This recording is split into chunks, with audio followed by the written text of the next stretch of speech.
There is one experience that every human shares, of every language and culture, the experience of birth. Our recollections of birth are hazy at best. They have the feel and aura, not so much of memories as of mystical transfigurations. It would be astonishing if this profound early experience did not influence our myths and religions, our philosophy, and our science. The birth of a child evokes the mystery of other origins, the beginnings and ends of worlds, infinity and eternity. How did the universe arise? What was around before that? Might there have been no beginning? Could the universe be infinitely old? The Hindu religion is the only one of the world's great faiths dedicated to the idea that the cosmos itself undergoes an immense, indeed an infinite, number of deaths and rebirths.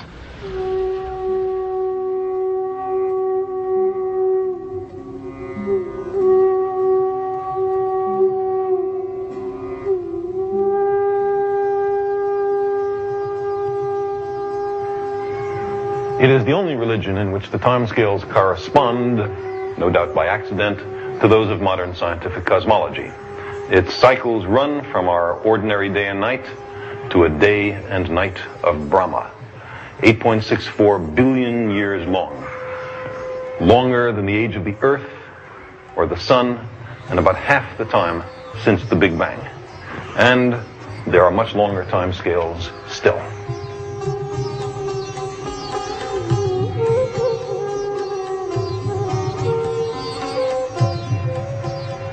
There is the deep and appealing notion that the universe is but the dream of the God, who, after 100 Brahma years, dissolves himself into a dreamless sleep, and the universe dissolves with him.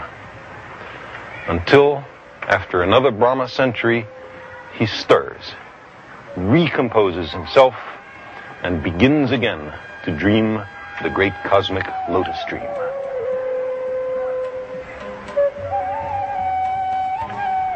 Meanwhile, elsewhere, there are an infinite number of other universes, each with its own God, dreaming the cosmic dream. These great ideas are tempered by another, perhaps still greater. It is said that men may not be the dreams of the gods, but rather that the gods are the dreams of men.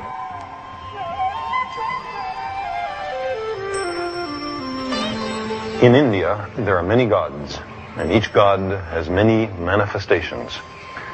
These Chola bronzes cast in the 11th century include several different incarnations of the god Shiva, seen here at his wedding. The most elegant and sublime of these bronzes is a representation of the creation of the universe at the beginning of each cosmic cycle, a motif known as the cosmic dance of Shiva.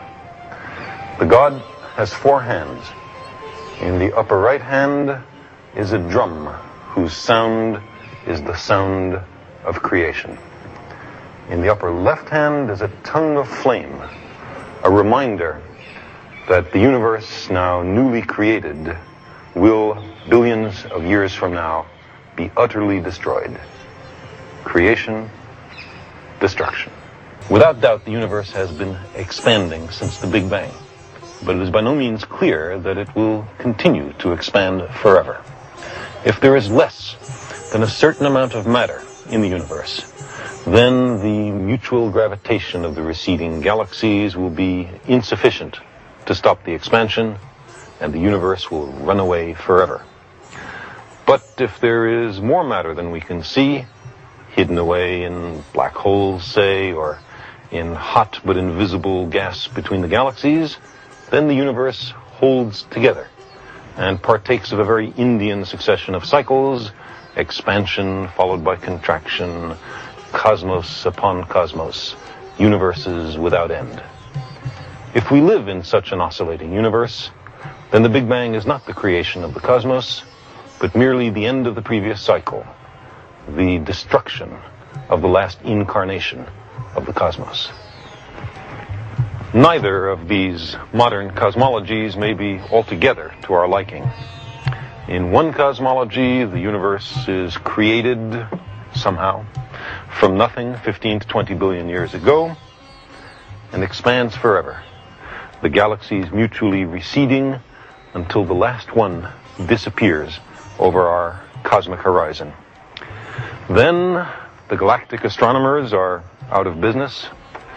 The stars cool and die, matter itself decays, and the universe becomes a thin, cold haze of elementary particles. In the other, the oscillating universe, the cosmos has no beginning and no end, and we are in the midst of an infinite cycle of cosmic deaths and rebirths, with no information trickling through the cusps of the oscillation. Nothing of the galaxies, stars, planets, life forms, civilizations evolved in the previous incarnation of the universe trickles through the cusp, flitters past the Big Bang to be known in our universe.